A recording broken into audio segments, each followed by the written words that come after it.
the promotion of European unity and European integrity and competitiveness all around the continent, starting from Italy by our side. Okay, good. So let's start about the Russian discussion in Italian elections. Yeah, I mean, in 2027, we are going to have general elections here in Italy. No. And as we have seen in other countries like Romania, but even elsewhere, in Hungary as well. They always try it in Hungary. Yeah, in Hungary as well. There are all these signals that the next Italian elections will be a battlefield for propaganda. Now Russia is trying so hard this because they have so many economic problems. So they need political parties that support them so they can start again the economic relationship with Europe. Because now Europe is doing so many sanctions for gas, for oil, for coal, and they will lose billions of dollars with that. That's why they are trying now so hard with a lot of money, with media outlets, and with trying to interfere in European elections. Yeah. For example, we are seeing that in Italy, some of the pro-Russian movements are starting to ask for Italy to buy Russian gas again. You know, Italy stopped the purchase of Russian gas in 2022, 2023. At the moment, we don't buy gas from Russia. Yes. Other European countries are still buying natural gas from Russia, for example. Italy is not at the moment. From January 2027, the whole of Europe is banning Russian gas. Yes. So the pressure on European politics is becoming every day stronger and stronger. And in Italy, we see that some of these pro-Russian movements are starting to claim the necessity of buying Russian gas to stop the European ban, because they use very, very simple arguments like, oh, we need Russian gas in order to make energy cheaper for Italian companies and for Italian. Someone is ringing in my phone. I'm gonna. Okay. Wait.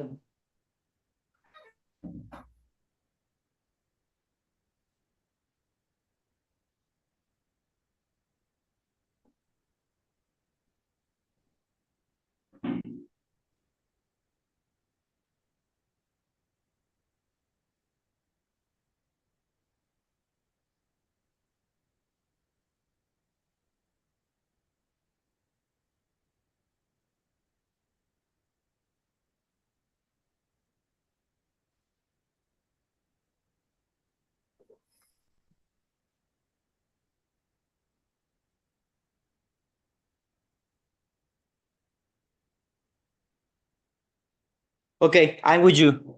Sorry. Okay.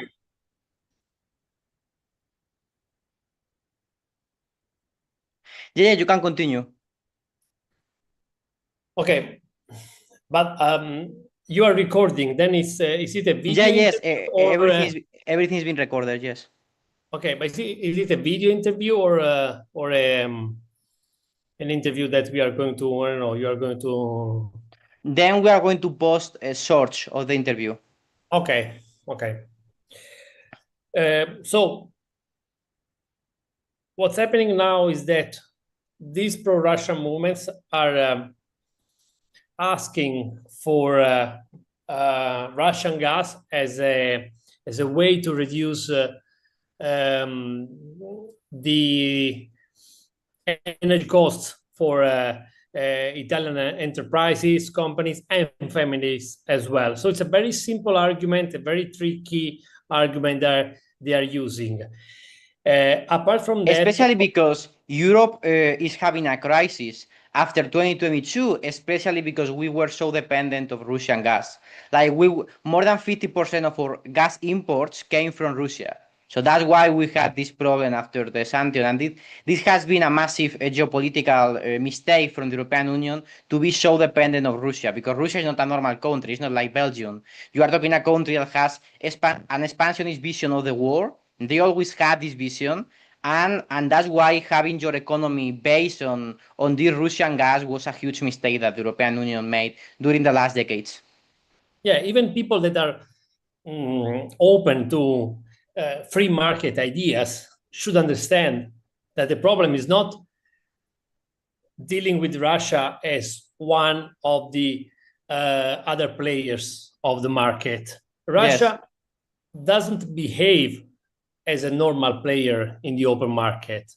They use the market economy for their imperialistic interests. So, and then once you are dependent on Russian gas, you are dependent on their political agenda, on Of their course, that's the problem, agenda. because what Russia thought is that Europe will never stop the economic relationship with Russia because they have so much influence by the energy sector in Europe, and it was true. That was our problem. So this make us for not being able to say no to Russia because we were so dependent of their energy resources, and that's a massive geostrategic problem and a geostrategic weakness to be so dependent of Russia. That is the main security threat for the European Union. And you can see that so many countries in Europe are heavily infiltrated by Russia. I always use the metaphor of mafia. The Russian regime behaves exactly like a mafia system. They are a dictatorship, yes. Yeah. And then they infiltrate our economies and our political systems, paying people, having people on their payroll, and of course, influencing the national and European debate. Look what happens usually and normally in Germany, apart from Italy and other countries. Germany has been a sick country in terms of Russian influence for so many years, and it's still very strong Russian influence in Germany. The same in Italy. That's the main focus. Like Yeah, Germany, more than 40%, more than 50% of their gas imports came from Russia. In and in and in the European Union was about 40%. In Germany was more than 50%, and it's an economy that 40% of its GDP is based on exports. So the energy costs are critical for them. I don't want to be I don't want to legitimate conspiracy theories, but the fact that at a certain point, a few years ago, Germany decided to stop its nuclear energy production, and so it became even more dependent on Russia. The shutting down nuclear has been one of the biggest mistakes of the German policy. Yes. And I think that it was not, of course, just influenced by Russia. It was a clear ideological mistake and this misunderstanding of what ecological and energetic transition should be. But I'm quite convinced that Russia played its role in influencing the German political system in getting this decision to shut their nuclear energy production. The problem that Russia has is that they need Europe. Because if Europe stop buying Russian oil and Russian resources, that is what the European Union is trying to do for the next years, they will be extremely dependent on China and Yeah. India. Extremely. Now they buy more than 80% of their oil, and Russia depends of their imports. So this will make like a member of NATO said, if Moscow wants to have a war with Europe, who they need to ask, and he said Beijing, and it's true because now China and India they have a massive influence in Russian politics because they buy most of their energy resources after 2022, and what Russia wants is to have in the future the same economic relationship with Europe that they had before, so they are not so extremely dependent of China and India. That's what they are trying to do, and that's why they are spending so much money for influencing European elections. Yeah, few days after the full-scale invasion of Ukraine, the Russian embassy in Rome we withdrew from their bank account millions and millions of euro in cash. In cash, for embassies there are no rules on cash limit, so they could take millions of euros in cash. What do you think they did with millions of, like 4 millions of euro in cash in Italy? Did they pay the plumber, or they use this money for the supermarket? It's quite clear that they provided gifts to their friends in the media system, in the political system. They influenced important and crucial elements in our system. They did the same thing in every European country. This is something that it's quite clear. It's very difficult to prove because they have decades and decades of experience from the Soviet Union. At the same time, there is no clear awareness of this problem in Europe. We are too silent. We are somehow sleepy about this problem. And believe me, next year's elections in Italy will be a battlefield because Italy is still a big country. It can influence and also change at a certain extent European policies, and so they will use Italy as a tool, as a leverage for the whole of Europe, especially because they are quite deluded for what happened with the current Italian government.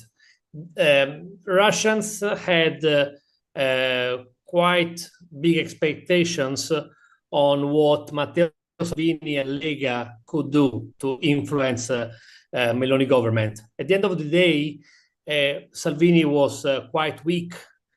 That's why Lega experienced a split few weeks ago, and a new far-right party is emerging in Italy, the so-called Futuro Nazionale. Yes.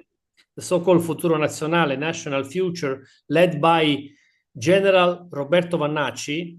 The guy was a military attaché of the Italian embassy in Moscow a few years ago. So let's try to connect the dots. Salvini was stupid enough to use this person for getting more votes during the European elections. The former General Vannacci was elected, and at the end of the story, he left Lega because Lega is considered by him and his supporters too weak, and is now competing with the center-right majority from the far right, with the traditionalistic agenda. They always try to influence these ultra right-wing parties, and if you think about it, it doesn't make sense, because if you are a nationalist party, the last thing you need to do is to help a foreign country. Like, this energy dependence is against your own interest, and it's an anti-nationalist policy, because you are giving your sovereignty, your energy sovereignty, to an external country, and this external country is not France or Italy, it's Russia. That is an expansionist government dictatorship, that they don't accept international law, and that they are a terrorist government that just attacked that sovereign country some years ago. So that's why these sovereignist parties, they are actually betraying their own values. They are sovereignists for somebody else's sovereignty, not for Italian or Spanish or French sovereignty or German sovereignty or European sovereignty. They are puppets of Russia, and not only Russia, actually. Sometimes they're also influenced by the MAGA movement in America and the Chinese as well. Now, some of these political parties and media outlets have the same influence of the MAGA part and the Russian part, like from both sides. Yeah, I mean, of course, it's not completely the same thing. I think that most of the influence and also most of the money, even if it's not clear, but most of the influence come from Russia, because Yes, Russia absolutely. is directly interested, as you were saying, in re-entering European economy and the European market. They need that. Like they need that. They need that in order to reduce their dependence on China. At the same time, what's happening in Italy that on the far left, a new party is emerging as well. Well, in the center left coalition, we have the five-star movement, which is quite close to the position that a party like Podemos in Spain can have, which is clearly not anti-Russian, in the sense they use this peace rhetoric as a way to asking for the end of the war in Ukraine. They want Ukraine to renounce to some part of its territory in order to get peace. Like they really use peace with the same meaning Russia does, mir. That means order, not peace, actually. So this is a complete twist of ideology. So European left and Italian left, I'm talking about Italy, has completely betrayed all the values of the resistance movement, the movement that fought against fascism and Nazism. And they are actually supporting the fascist position of the Russian regime in Ukraine. But nonetheless, on the far left, a new party is emerging, led by a well-known figure in Italy, Alessandro Di Battista, who was a member of Five Star Movement and then left the movement because he considered it too moderate.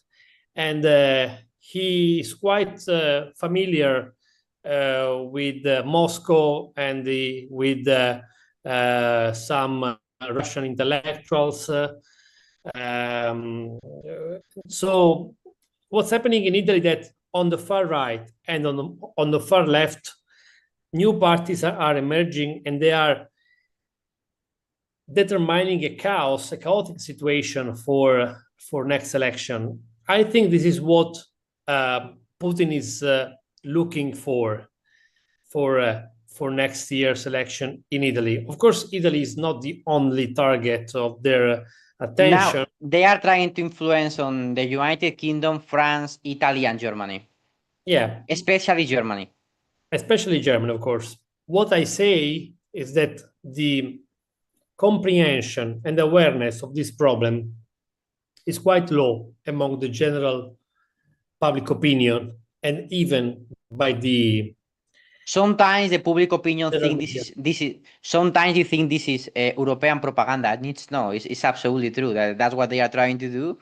Sometimes people think that Russia is not doing that and that it's just European propaganda, and it's not. They do that. They've been doing that for decades. Since the Soviet Union, they have been always doing that because Europe was the main economic partner for energy, and they need to this partner again to not be so dependent of China and India because they are selling the oil at a discount. They are losing tens of billions of dollars a year for not having this European market. Yeah. So we should avoid the mistake we have maybe done in the past to confuse our position with the status quo of the European Union. We are not necessarily supporters of the status quo of the European Union and of the European Union institutions. We are supporters of Europe as a civilization, as a rule of law system, as a place where we can live freely and thrive. So sometimes our interests are well posed in the European institutions. Sometimes we ask for reforms. This is normal. This is what we do in democracies. The trick the pro-Russian propaganda uses is to stick our positions on the status quo, on the European status quo. This is something we should avoid. We should try to make it clear that we are not the defendants of Brussels institutions, no matter what. We are defendants of Europe as a civilization, first of all. Because for Europe, this energy dependence, we always talk about that. We did so many articles and research papers about that. Is the biggest weakness that the European Union has right now. We have an energy deficit of hundreds of billions of dollars a year. It's our main weakness, close to 300 billion. Last year it was $298 billion of energy deficit. That's why we have a crisis now with Iran conflict. We have inflation rates above 3%, and our GDP growth expected for this year is below 1%. And this is because we are so dependent of external fossil fuels. That's why we promote electrification and renewables and nuclear as the only way for the European Union to be independent of, and the UK as well, for being dependent for external countries, especially because this main country for you, for your energy resources, is Russia. That is a country that is against your own interest. Yeah. So this is a mistake we made. We created our own problem, and so now we have to solve it. But if we accept the idea that peace between Russia and Ukraine comes with business as usual, and so we can start to buy Russian gas and trade with this Russia. will be repeating the same mistake. Absolutely, because in that way, Putin or even other people actually would just use that time to re-strengthen their position and restart their objective. Putin is in war with external forces or even internal forces from 1999. He has never stopped this war strategy, war mentality, and war dynamics. You are quite young, but I was already following world facts. I'm 21 yet. Yeah, okay, you're very young, but still, I'm sure you know what happened in the 90s in Chechnya. So during that period, the end of the 90s, beginning of this century, we misunderstood completely the war in Chechnya. We tended to think that a modernizing government, Putin's government, was fighting against a terroristic and Islamist regime in Chechnya. This is what Putin was trying to make us think at the time. And still, this is the same way Putin conduces all his activities, all his wars, with the idea that actually Russia is trying to normalize, denazify, they always say this propaganda or this Nazify. Yes, they always use that. Yeah. So in the 90s, it was against terrorists in Chechnya, then Nazis in Ukraine, but also Nazis in Georgia or Nazis somewhere else. Maybe one day Nazis in Poland, in the Baltic states. Is the same thing.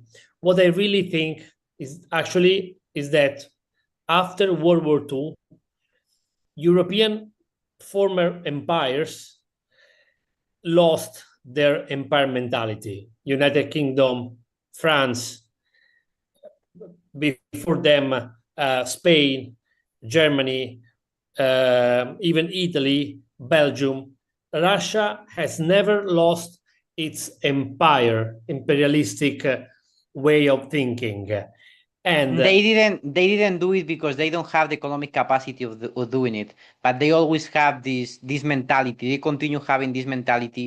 They see the past territories that they had. They consider that these are their territories and they want to take them. They say this publicly. so when we say these things, pro-Russia movement say, "Oh, you want to divide Russia, you want to destroy Russia, you want to split Russia in parts."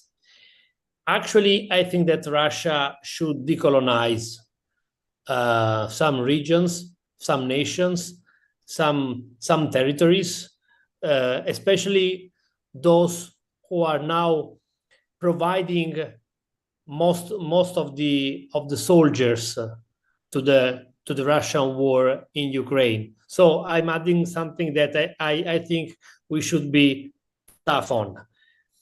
Russia should be decolonized after Putin. This is a mistake that it was made after the fall of the communist regime, that we forgave somehow Russia.